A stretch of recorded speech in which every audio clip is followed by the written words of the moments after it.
Laugh, guys. Tonight we're gonna dive into a quiet world guarded by ice and snow.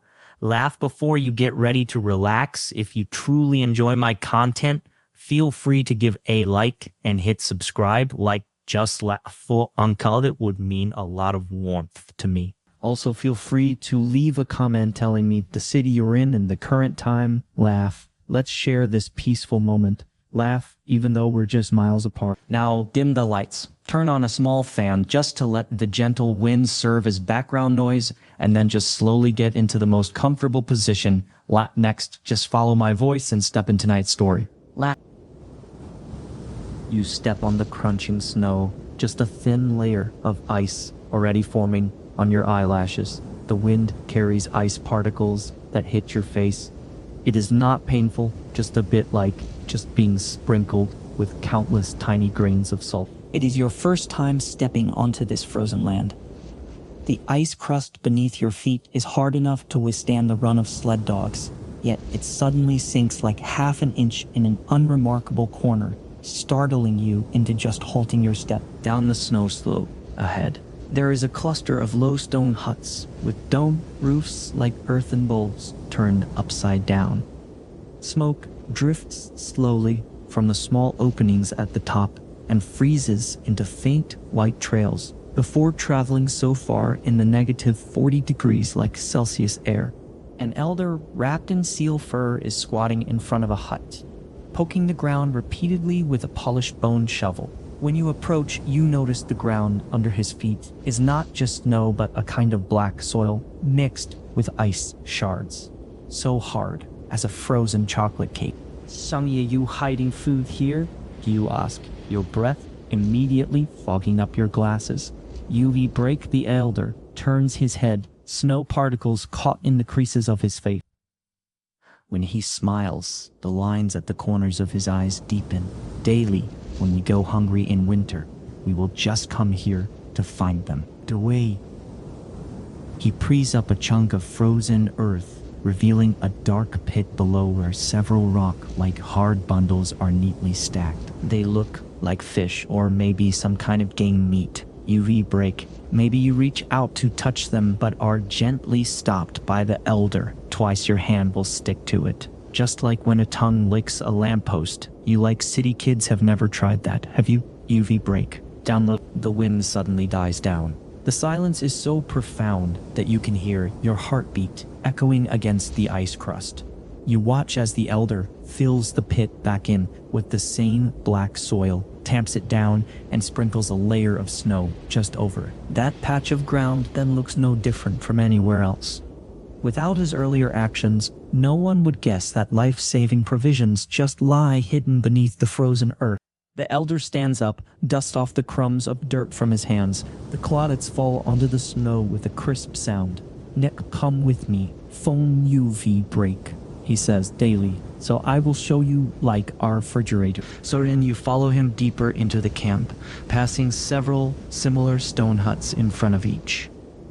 UV break. There are one or two patches of disturbed frozen earth, but they are so well camouflaged that you would never notice them if you did not look so closely. A child runs past, clutching a frozen chunk of seabird meat with a few feathers still stuck to it. When he sees the elder, he just stops and calls out. The elder waves him on, telling him to hurry home. Daily, that was hidden yesterday. Daily, the elder explains. Got it like child is greedy and dug it up early. Guy, you notice a trail of uneven footprints in the snow where the child ran. UV break ending at an unremarkable snowdrift. Presumably, UV break, that is their family's breeder pantry. Daily. The sky gradually darkens. The setting sun tints like the ice orange, like a huge piece of fruit candy. The elder points to the distant ice field and says, "Daily in the old days. So when there was little food, this land would help us preserve what we had." Now we have other methods, but old traditions must not always be forgotten. Gita, his voice is so soft as if afraid of disturbing the secrets beneath the frozen earth. You suddenly feel that this seemingly desolate land actually holds the gentlest gift. The elder leads you into a stone hut. UV break, it is only slightly warmer inside than outside, but at least the wind is kept out. The ground is covered with reindeer hides, which feel like stepping on dried sponges. UV break just sort of like soft and fluffy with a faint leathery odor. He hands you like a cup of hot seal oil. You take a small sip and the warm grease slides down your throat, making your frozen internal organs slowly relax. Permafrost is not ordinary soil, the elder says, pointing to a soil specimen hanging on the wall, half ice and half earth. It looks like mixed pudding. Look at this ice. It did not freeze later, so it grew together with the soil. He taps the specimen with his finger, making a clear dong sound. The surface thaws a little in summer, but the layer below remains hard forever, like a natural cabinet. You take the permafrost specimen. It is so cold to the touch, but not as slippery as ice. Soil particles are embedded in the ice, making it feel a bit like sandpaper. The elder says it is called permafrost, which in their language means the land that never sleeps because it never truly slumbers, so always maintaining a sharp hardness. It neither absorbs nor releases heat.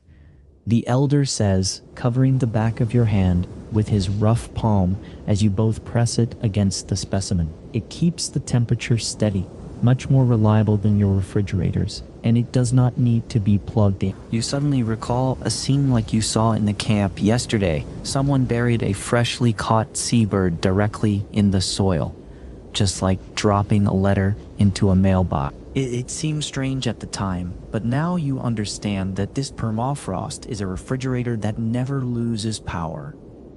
Like doing the smartest work in the simplest way. The elder pulls out an old wooden box from the corner, which contains several different clods of soil. Feel like this one, he says, handing you a looser looking clod. This is surface soil that thawed in summer. It cannot store things, so it turns mushy when it gets warm. He switches to a bluish black clod. This is deeper, like permafrost with more ice. It is hard enough to sit on, but too brittle, making it difficult to dig. Finally, he picks up a grayish-black clod. This is what we use. The ice and soil are evenly mixed, with just like the right hardness. Like a frozen black loaf of just bread. You rotate the cloths in your hands, comparing them. And sure enough, as the elder said, the permafrost, best suited for storing food, is neither so soft that it collapses nor so hard that it cannot just be like dust. Our ancestors figured this out through trial and error. The elder says, putting the clods back in the box, once someone used the wrong soil and the sort of fish they had turned just rotten by spring. The whole family went hungry for several days. He speaks in a calm tone, as if telling a story about others, but it makes your whole heart clench. The wind outside begins to howl again, making the stone hut vibrate slightly. You look at the permafrost specimen on the wall and suddenly just feel like it is something alive silently, guarding the people of this land. It does not speak so, but with its own body, it provides a safe home for food, turning cold from a threat into a reliance for survival. This wisdom of coexisting with nature is actually more touching than any sophisticated instrument. Early the next morning, you are woken by the sound of sharpening. Stepping out of the stone hut, you see the elder sitting on the snow polishing a piece of whalebone with a blue stone. The sun shines slantingly on him, stretching his shadow so long like a seal, just lying on the snow. So this is for digging permafrost, the elder says, holding the whalebone for you to see. Its two ends are sharpened, and the middle is so thick, fitting perfectly in the palm when held. So we used stones in the past later. We found that whalebone is the most convenient. It is not easy to break and is light. He points to several bones piled nearby, some curved into arcs and others straight. Different bones are used for different pits, just like you use different spoons for like soup. You try to pick up a short and thick piece of whalebone. It is heavier than you expected, with just fine scratches on the bone. They are marks left by years of polishing. The elder says this one was passed down from his father and has been used for 30 years. Whalebone becomes brighter with use, just like a person's sad face. It looks better when old. He just smiles and wipes the bone with his sleeve, and just a warm luster immediately spreads over it next to the bones. There are some branches tied with reindeer. Sinew their twigs neatly trimmed. The elder says these are used to just brush away crumbs of soil. When permafrost is dug up, it breaks into small pieces. You need this to sweep the edges of the pit clean, otherwise soil will just get into the food and make it really gritty to eat. He picks up the branches to demonstrate, flicking his wrist gently to sweep the ice shards aside. His movements are so smooth, like performing a slow dance. You try to swing the branches like him, but use too much force, and the branch snaps into two. With like a whole crack, the elder picks up the broken branch and tucks it into the snowdrift. Tomorrow it will freeze harder and can be used as firewood. He just hands you a new one. Take your time. The permafrost is not in a hurry, and neither should you be. Soon, several young people come over with their tools. Their tools are more varied. There are sharpened reindeer antlers, wooden shovels inlaid with iron sheets, and a girl holding a flat piece of obsidian with an edge just as sharp as a knife. That was passed down from her grandmother. The elder whispers to you, obsidian is the sharpest for digging permafrost, but it is just brittle and must be used carefully. You notice that each person's tool is carved with simple patterns. Some are wavy lines, and others are small circles. The elder says these are just family mark. If a tool is lost, it can be found, just like giving them names. He points to the whole spiral pattern on his whalebone. This is our family, smark like a whirlpool in the sea. The older generation says it can bring really good luck. The sun gradually rises higher, casting tiny sparks of light on the various tools. You just hold the branch in your hand, slowly learning to sweep the crumbs like the elder. Though your movements are so clumsy, you feel a little closer to this land. These unremarkable tools are batons of wisdom passed from the older generation to their children, then to the young people, carrying so warmth and the confidence to survive. After breakfast of boiled frozen fish, the elder says he will take you to choose today. Storeroom. You follow him west of the camp. The snow grows deeper as you walk, reaching your knees. Each step feels like treading on cotton, and you always have to watch out for like sudden ice cracks underfoot. Not all permafrost can store things, so the elder says, pointing to a slightly elevated slope. The soil here has more ice than earth, so it is too hard to dig. So the low-lying area over there has more earth than ice, so it will turn to water in summer and the food will rot. He squats down, scoops up a handful of soil, and squeezes it. The clod crumbles into powder in his hand, mixed with tiny ice grains. Look, a good spot has evenly distributed ice grains like this. You also try to scoop up a handful of soil. Your fingers go numb from the cold, and the clod is just as hard as a small brick, refusing to crumble no matter how long you just squeeze. The elder laughs. You just need to warm it with your body heat for a while, just like soothing like an hungry child. He wraps your hand, and his hands are as rough as old tree bark, but surprisingly warm. Sure enough, after a short while, the clod starts to loosen and ice grains fall through your fingers. Once a spot is chosen, the elder stamps a circle in the snow with his foot. It is so high here, so water cannot seep in. It is close to stones, which can just block the wind. Most importantly, it is shaded, so the sun cannot reach it, and the permafrost will not easily thaw. So as he speaks, he pokes a small hole in the center of the circle with his whalebone shovel. So it is like choosing where to place your refrigerator. You cannot put it too close to the heater. It is the same principle. Looking at that unremarkable circle, you suddenly feel like that countless secrets are hidden beneath this vast white land. Each chosen permafrost pit is like a carefully arranged storage cabinet. Its location, orientation, and soil composition all hold rules summed up by previous generations, passed down from one generation to another, more useful than actually any instruction manual. After walking a short distance, the elder stops beside a wind-so-sheltered pile of stones. This place can also be used for storage, he says, stamping the ground with his foot. The soil under the stones freezes evenly and can also keep wild animals away. Once a bear dug up a poorly hidden pit, and we just lost a lot of meat. He points to the claw marks on the stones. Now, we have always learned to hide next to large stones. No matter how strong a bear is, it cannot move big stone. You notice that all the spots chosen by the elder have one thing in common. So they are either near stones, on slopes, or sheltered by low bushes. It is like finding a safe little house for the food. The elder says it needs doors, windows, and walls. Otherwise, it will not feel secure. He speaks so casually, but you can just sense the caution in his words. In this harsh land, a small oversight may mean going hungry in winter. On the way back, you see several children playing in the snow in the distance. The place where they are chasing and frolicking is exactly the like-bad permafrost area the elder just mentioned. So you suddenly realize that the knowledge of which places can store food and which can only be used for play is already etched in their bones. So as natural as knowing that the sun rises in the east and sets in the west. Back at the camp, several young people are busy around a pile of freshly caught Arctic cod. The fish are frozen solid, like silver sticks, making a clank sound when tapped against stones.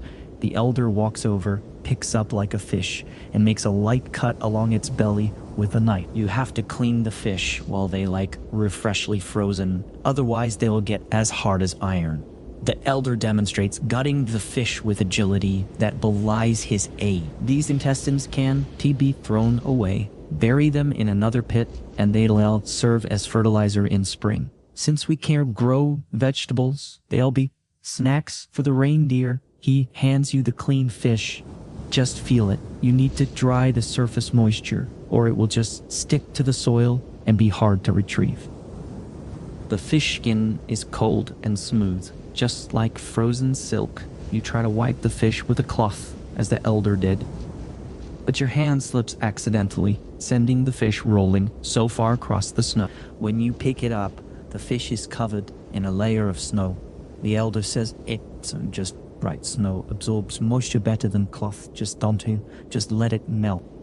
Besides fish, there's also seal meat and seabirds. The elder cuts the meat into large chunks instead of small pieces. Bigger chunks don't freeze through pretty easily, but they keep long. It's like when you pickle vegetables in large jars. If sealed well, they last longer. He also sprinkles some powder on the meat. So when you ask what it is, he says it's ground-dried lichen. It's not for seasoning, but to absorb moisture. It's a really simple method, but it works. You watch the prepared food laid out neatly on the snow, just like rows of goods waiting to be stored. Sunlight reflects off them with a cold glow. The elder says the food needs to freeze outside for most of the day to form a hard crust on the surface. Instead of putting an ice coat on the food, burying it in permafrost. After that is just double insurance.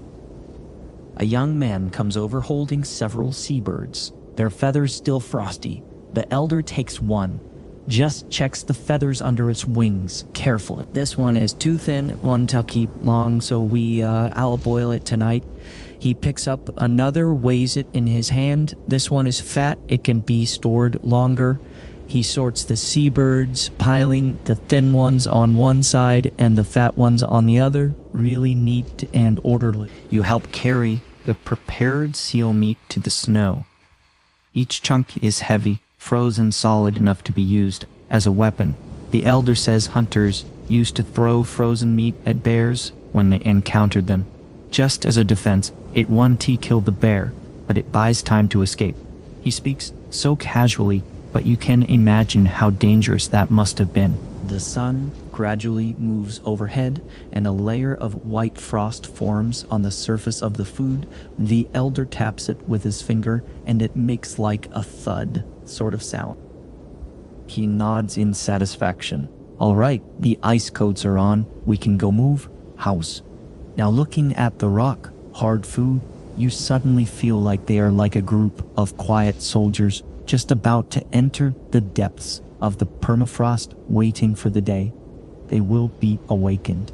When the food was sufficiently frozen, the elder took you back to the spot chosen that morning. He first used the whalebone shovel to brush away the surface snow, exposing the permafrost beneath, like lifting like a white tablecloth. Then he raised the shovel, not slamming it down forcefully, but inserting it gently into the soil and turning it like half a circle, like clockwise, which made the permafrost crack open. You can too use brute force. The elder panted, his breath curling in the air around his mouth. Permafrost is hard to break, just like frozen bread. Hitting it hard will shatter it into crumbs. You have to slowly persuade it to split apart. He inserted the shovel a second time, and this time you saw clearly that the angle of insertion was slanted, not vertical. Just inserting it at an angle lets the force just follow the grain of the permafrost, saving effort. You took the shovel and tried to insert it into the soil like he did, but it only went in a little way, and the vibration made your wrist tingle. The elder guided you from the side, like keep your wrist loose, like cracking a whip. You brake, let the shovel drill in on its own. Dauntless of it in, he held your hand and tried once, and sure enough, the shovel slid into the permafrost easily. Feel like that, UV brake. Permafrost has a temper of its own. If you go along with it, it will obey. After digging for a short while, sweat broke out on your forehead. Despite the freezing cold outside, your body still heated up when you actually exerted yourself. The elder told you to take a break. While he kept digging methodically, chunks of permafrost were pried up and piled beside the pit, like bricks for building a wall. The pit grew deeper, circular in shape, with edges as neat as if drawn with a compass. The pit can't be too deep. The elder said if it's too deep, the permafrost below is just harder, making it inconvenient to retrieve things, but it can be too shallow either, or it won't. So to block the summer meltwater. He gestured with his hand. This deep up to my knee is just right. It's like the shelves in your refrigerator, so they have to be at the right height. A young man was digging a pit nearby, using a wooden shovel with an iron strip inlaid. He dug faster than the elder, but the edges of his pit were just uneven. The elder glanced at it without saying a word. After the young man finished digging, the elder went over and trimmed the edges with his whalebone shovel, just knocking off the protruding chunks of permafrost to make the edges so smooth. This way, it will fit tightly when covered, the elder said to the young man. Even a small gap, 1 to cold air, will seep in, and the food will be frozen too solid. Oh no, I mean, it will be frozen too thoroughly. And so when you take it out, it will be like a pretty stone. Watching the elder Solus' focused expression, you suddenly felt that there was always a sense of ritual in the act of digging the pit. The whole angle of each shovel strike, the whole placement of each chunk of permafrost, everything had its own rule. This was not just simple physical labor. It was more like a conversation with the land, asking it to accept the food in the most appropriate way. The wind poured into the pit, making a low whimpering sound, like some kind of deep response. You squatted by the pit, watching the earth pit gradually take shape. Imagine it's like the food lying inside, and felt like an inexplicable sense of peace in your heart. Once the pit was dug, the elder first laid a layer of dry moss at the bottom. It was bright green, just standing out vividly against the surrounding gray and white. So this is moss collected in summer and dried for storage. The elder spread the moss flat with his hands. It absorbs water and separates the food from the permafrost, so they so tea freeze together. Then he began placing food into the pit, starting with large chunks of seal meat at the bottom. You break heavy things go below to keep them stable, just like when you fold clothes, just like unsick ones go at the bottom. Next came the Arctic cod lined up neatly with all their heads pointing in the same direction.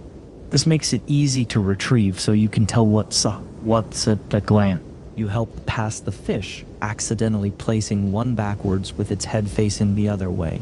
The elder said nothing, but just after you set it down, he quietly turned it around. It's an old rule passed down from our ancestors, so fish heads should face east, said to help them swim longer. He smiled. It might not work, but following it puts the whole mind at ease.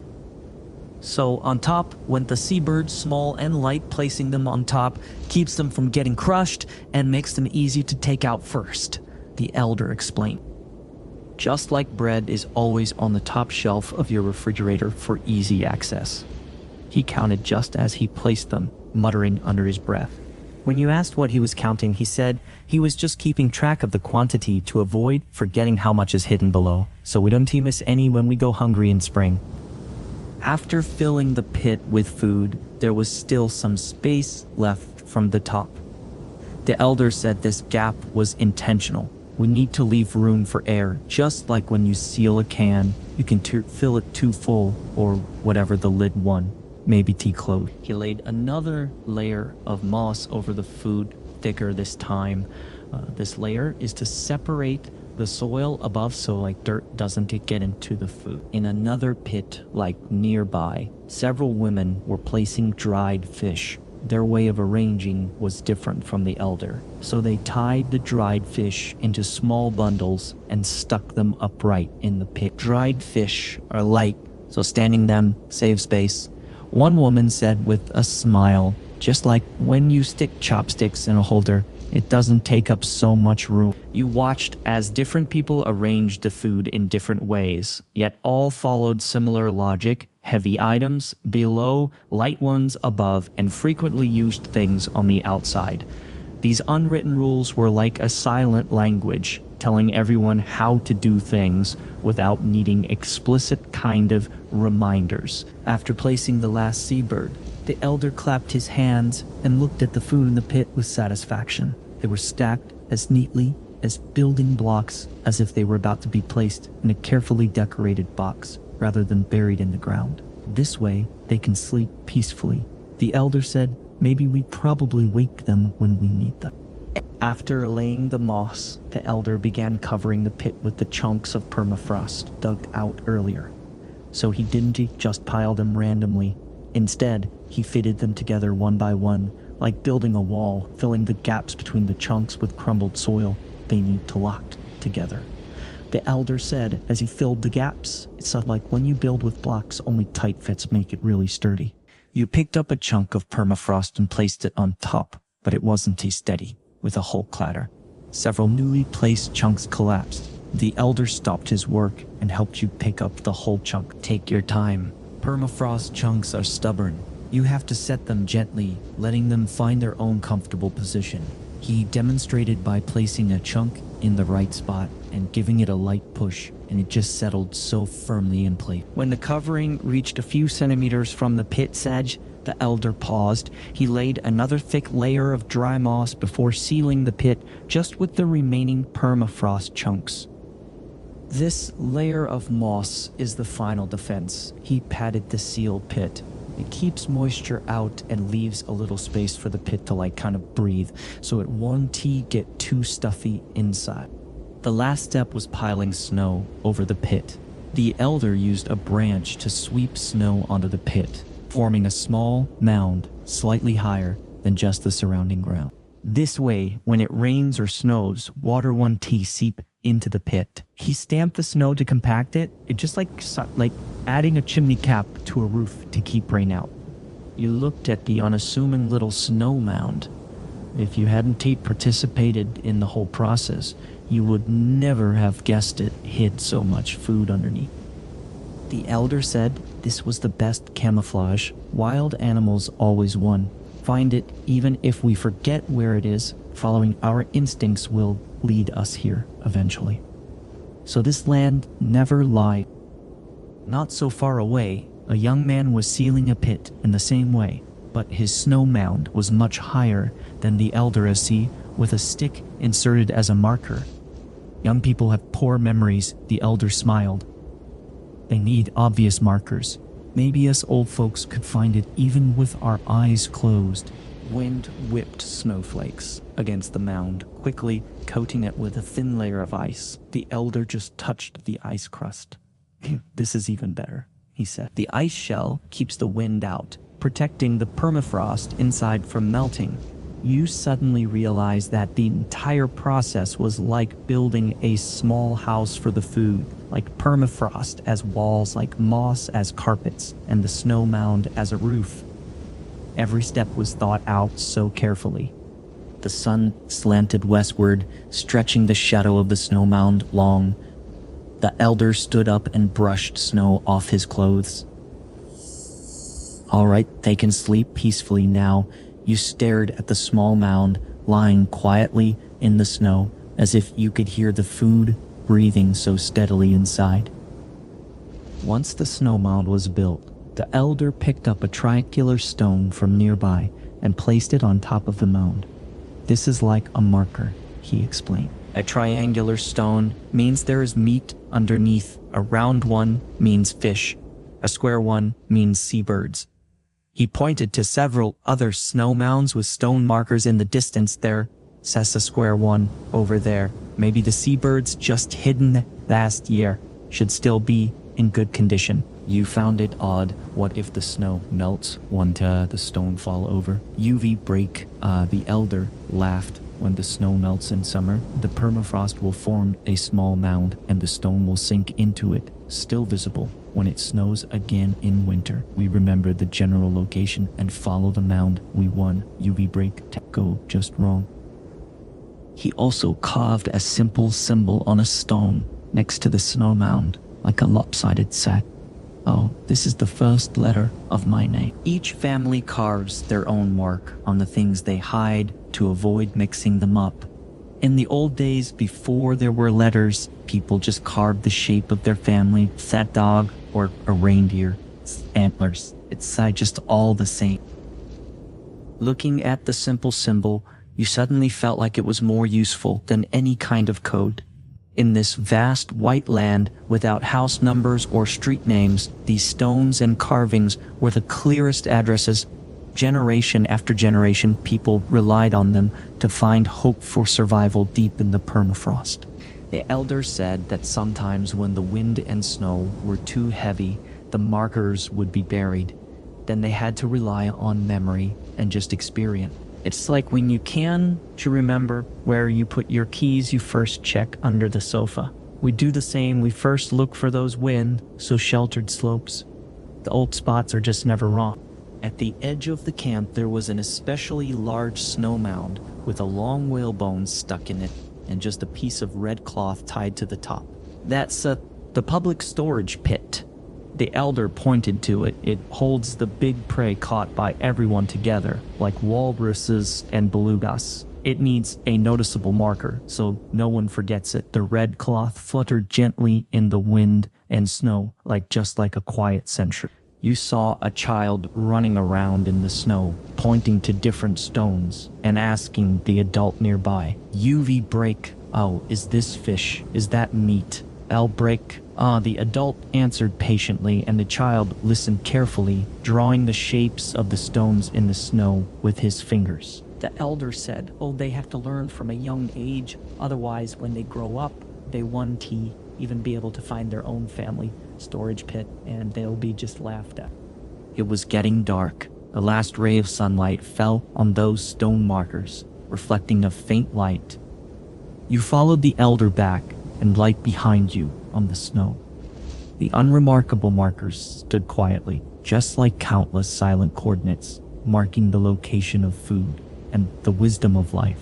One evening, half a month later, the temperature dropped to -50 degrees, and the food in the camp was running low. The elder said, "Oh, it's time to check on the fish like we hit." You followed him to the spot where the fish were buried. The snow mound was still there, but the stone on top had been so blown up by the wind. So the elder first used a branch to sweep away the loose snow on the mound, exposing the permafrost chunks underneath. Instead of digging directly, he felt the surface of the permafrost with his hand and then just knelt down to listen. It's a frozen solid. The fish inside must be just fine. He picked up the whalebone shovel, digging faster than last time, knowing what lay beneath. The permafrost chunks were pried up one by one, revealing the moss inside, still green and unspoiled by moisture. Lifting the moss, the silvery sort of gray bodies of the fish glowed, looking as if they had just been so placed there. The elder picked up a fish and tapped it with his finger, making a crisp sound. Listen to that, it means the fish is frozen perfectly, so never thawed. You took the fish, which still felt heavy and hard in your hand. The elder said, "Take it back. Thaw it in snow water and it will be as fresh as if it was just kind of pulled from the sea." He took out a few more fish, then recovered the rest. "We can take them all at once. We need to leave some for tomorrow. Just like you, just to eat all the food in your refrigerator in just one meal." Back in the hut, the young people put the fish in a wooden basin filled with snow water. Before long, the fish gradually softened, their scales still shiny, their flesh like a fresh pink when the fish was cooked. Its aroma filled the small hut, like a salty sea, like scent that brought a profound sense of comfort. Sipping the delicious fish soup and watching the wind and snow just outside the window, you suddenly understood that the food hidden deep in the permafrost was more than just sustenance. It was just a guarantee of security. Knowing that food was waiting quietly beneath this frozen land gave you a sense of certainty, making even the fiercest storms feel manageable. The next day you followed the elder to retrieve the seal meat. After digging through the permafrost, he let you smell the meat. "No strange odors," he said. "That's just the magic of permafrost. It locks in the meat's freshness, not letting a bit escape." He cut off a small piece of raw meat for you to see, firm, bright red, no different from when it was just first prepared. In the evening, children sang around the campfire, and the aroma of roasting meat drifted so far and so wide.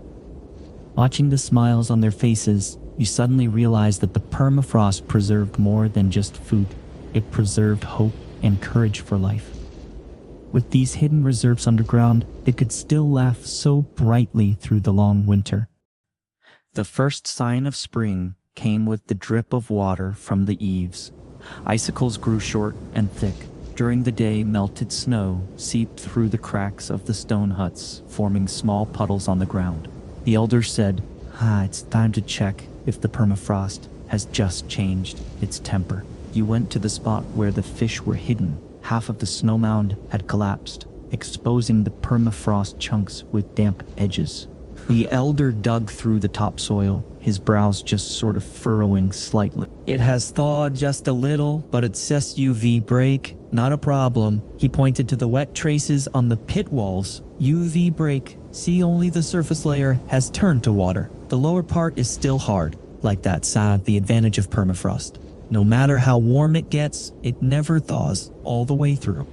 The fish taken out were moister than last time, so their scales a little dull. The elder said this was normal. Spring permafrost is like an old man dozing off, not as alert as in winter. "We must hurry to take out the remaining fish and hide them in a deeper pit," as he spoke. He packed the fish into a deer hide bag. Summer permafrost is the most troublesome. The surface thaws so badly, so we can only hide food in shaded rock crevices, and so we have to press it tight with stones to keep flies away. You followed the elder north of the camp to a depression that never saw sunlight year-round. The permafrost here doesn't thaw even in summer. The elder stamped his whole foot on the whole ground. It's like a stubborn old man clinging to the cold once it takes hold. He directed the young people to dig new pits here, nearly half a foot deeper than the winter ones. The deeper, the safer. It keeps melted like water just from seeping in. When summer truly arrived, the permafrost took on a different appearance. The surface layer turned to mud, squelching underfoot, while the layer beneath remained so hard. The elder called this the active layer. Yeah, it thaws in summer and freezes in winter, like breathing. We have to hide food away from it, digging deeper. He showed you a summer storage pit, its opening covered with large stone slabs and surrounded by drainage ditches. It's just like building a sunshade for the food, complete with the drainage system. It's even more thoughtful than maybe your refrigerator. Autumn was the busiest time, when all winter food had to be hidden away. The permafrost then had just a thin, frozen crust, so easy to dig through, yet still able to keep things tightly sealed. The elder called this the Goldilocks moment. Not too cold, not too warm, just right. It sounded like baking bread. It smells best when the heat is just right, like hiding food is the same. Store it now, and it will last until next spring. Watching the permafrost in different seasons was like seeing the land with different expressions.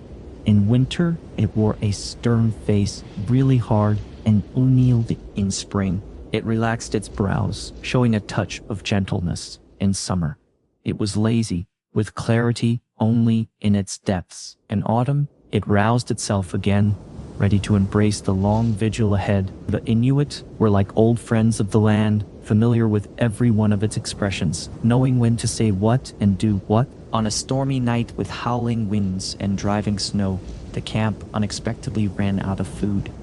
The gale lashed against the stone hut walls like a wild beast, and no one dared to go out hunting. The elder wrapped his seal fur coat tightly around himself and said, "Oh, don't panic, we still have our underground granary." You followed him into the storm, stepping deep and shallow through snow that reached your thighs, with visibility less than 3 meters. Yet the elder walked unerringly toward a direction, muttering, past the third stone pile, then turn a corner, and we'll be there. You wondered if he might have remembered wrong, for outside there was nothing but snow to be seen. Suddenly, the elder stopped and stamped his foot on the ground. Here it is. The snow was too deep to see the marker stone, but when he bent down to brush away the snow, a triangular stone was indeed revealed. The older generations said permafrost is alive and will lead you. The elder smiled. If you listen carefully, you can hear what it's saying. Digging through the permafrost was harder than usual. The storm kept blowing into the pit, and the freshly dug chunks so quickly refroze. But the elder remained remarkably steady, shoveling away methodically, as if the howling sort of wind outside did not exist. The more urgent things get, the calmer you must be.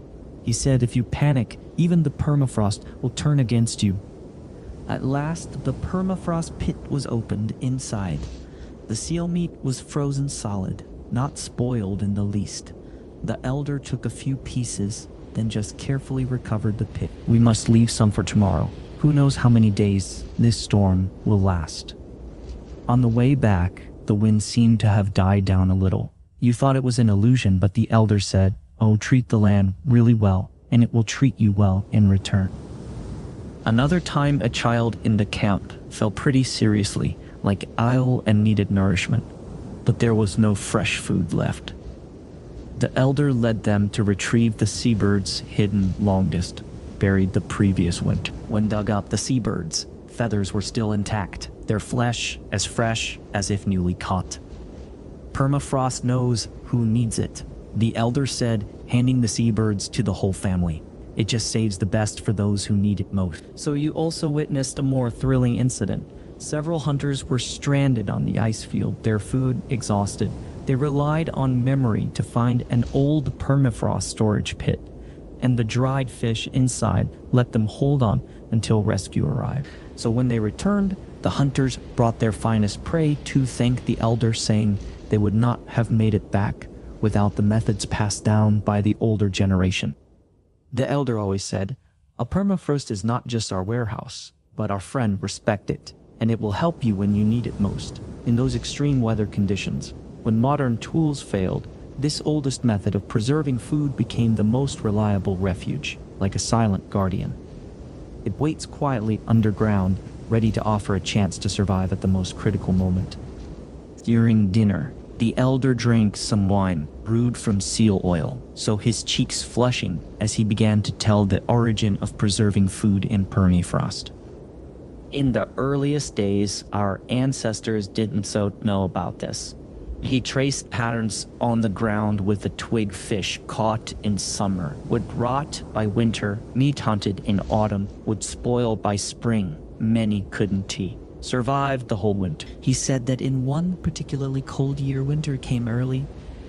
A hunter too busy to process his prey buried the meat in newly frozen soil. When the snow melted in spring, he remembered it, dug it up, and found the meat unspoiled, still with a few ice shards tasting as fresh as if just caught. It was like finding a gift dropped by the heavens. The elder just smiled from then on, so people actually started trying to hide things in permafrost. The elder said grandfather had told him that in the old days without whalebone shovels, people dug like permafrost with stones. Their hands often cracked, and the blood that oozed out like froze on the tools, yet they kept digging. Back then, hiding even a little food was no easy task. He sighed, "No, it's better. We have proper tools and Dawn, so to just have to suffer like that. But we mustn't forget the old way." Other elders in the camp gathered around, chipping in with their own stories. An old woman said that when she was a child, she learned to hide food from her mother because she had a poor memory and always forgot the marker positions. Her mother made up a song for her, one that just described the locations of each storage pit and the food inside. I can still sing it. She hummed a few lines. The tune is winding as the wind. My granddaughter is learning it too, and one day I'll teach her own children. You noticed that each elder story was a little different, but just all revolved around like heritage. Some learned from father to son, some from mother to daughter, and others from the village. The most experienced elder who would gather everyone by the campfire to pass on skills. It's like passing the embers of the fire pit to the next generation. The elder said, "We can just let them die out." A young man was filming with his phone, saying he wanted to record these stories to show people outside. The elder did object, but said, "Oh, filming is fine, but don't forget, the real skill isn't in the story. It's there in the hands and in the heart." He picked up the whalebone shovel beside him. See this patina?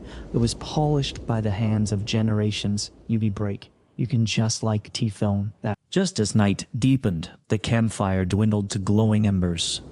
The elders still chatted softly, talking of the past and the future. You wrapped your blanket tighter, listening to their fragmented words, and suddenly felt that these stories of permafrost and food were like the permafrost itself, sort of like really hot, hard yet warm, slowly settling into the depths of time as the memory of a people. You sit by the window of the stone hut, watching the supply helicopter roar down outside. Its cargo door swings open, revealing like rows of shiny freezers. Young people gather around the freezers, chatting excitedly, saying they will never have to bother burying food again. Suddenly, remembering the elder Fett's words, you cannot help but go to just find him. The elder is sitting on the snow, polishing his whalebone shovel with slow movements, as if performing a ritual. Refrigerators are always good things, he says without looking up, just as if he knows what you are going to say. Plug them in and they can freeze things. There is no need to watch the weather or struggle to dig permafrost. They're so convenient. So he puts the whalebone shovel down and points to the distant freezer. But they also have drawbacks. Without electricity, they're useless. So if they break, they cannot be repaired. It is not like permafrost, which is always there. You think of the instruction manuals for modern refrigerators, filled with dense text that lists various functions and precautions. Even just a slight wrong operation may cause them to break. However, the whole instruction manual for preserving food in permafrost is hidden in the elders' gestures, in children, tense games, and in those simple stone markers. It is so simple that everyone can learn like it, yet practical enough to save lives. Meat frozen in a refrigerator is really hard as iron. The elder says it is different with permafrost. It freezes things slowly. The moisture in the meat turns to ice gradually, so when thawed, the texture is better and so chewier. He smiles. It is like your slow cookers in the city, which emphasize, slowness. Permafrost is even better than like a slow cooker. It is slow freezing. One night, the power went out. All the freezers in the camp stopped working. The young people were in a panic, worried that the food inside would probably go bad. The elder, however, remained calm. He led them to carry the food to the shaded permafrost pits and bury it again. You see, permafrost is still reliable. The elder says, patting the dirt off his hands, it never needs electricity and will never suddenly, just go on straight. You notice that the camp now uses both old and new methods. Young people like using refrigerators because they are so convenient and fast. Old people are still used to permafrost, finding it so reassuring. Sometimes young people ask the elder why the fish in the refrigerator is never as fresh as that stored in permafrost. Sometimes the elder also curiously asks the young people how that glowing box can actually kind of freeze things. There is no need to distinguish between good and bad. The elder says it is kind of like walking. Some people like taking the main road, others like taking the path. As long as you can reach the destination, it is fine. He just points to the distant ice field. So permafrost has been here for tens of thousands of years. Refrigerators have only been here for a few decades. Both are helping us get by, and that is enough. The setting sun stretches the shadows of the freezers and permafrost pits together, casting like long shadows on the snow, like two roads extending in the same direction. You suddenly realize that progress is not just about discarding the old and embracing the new, but about letting the old and new coexist harmoniously. Just like the permafrost and refrigerators on this land, each stays in its own position, just silently guarding people, slaves' lives. The day you left the camp, the sky cleared unexpectedly. Sunlight turned the ice field into a sort of expanse that shimmered like scattered glass shards. You took one last look at the snow mounds where food was hidden. They lay quietly in the snow, merging perfectly with the surrounding landscape, nearly undetectable unless you paid so close attention. The elder came to see you off, holding that piece of permafrost specimen you had seen before. Take this. He always pressed the specimen into your hand. So you will remember the land never lies. Treat it with kindness, and it will reward you in return. The cold touch of the specimen spread from your palm, just like a silent reminder. You thought back to your arrival when you had found the idea of storing food in permafrost, strange, primitive, and cumbersome. Now you understood it was not just backwardness, but wisdom, a wisdom of conversing with nature and drawing strength from the land. It required no complex equipment or profound knowledge, only an understanding of awe. As the helicopter took off, you looked down from the window. The camp grew smaller and smaller, so eventually shrinking to a tiny dot on the ice field. Yet those snow mounds remained distinct, like silent coordinates marking the connection between life and the land. You suddenly realized that what you were taking away was more than just a permafrost specimen. So it was a way of viewing life, simple, steady, and in harmony with nature. On the way back, as you watched the clouds outside the window, you remembered the elder saw words like, "Oh, permafrost is alive. It remembers everyone who hides food here, and everyone who needs it."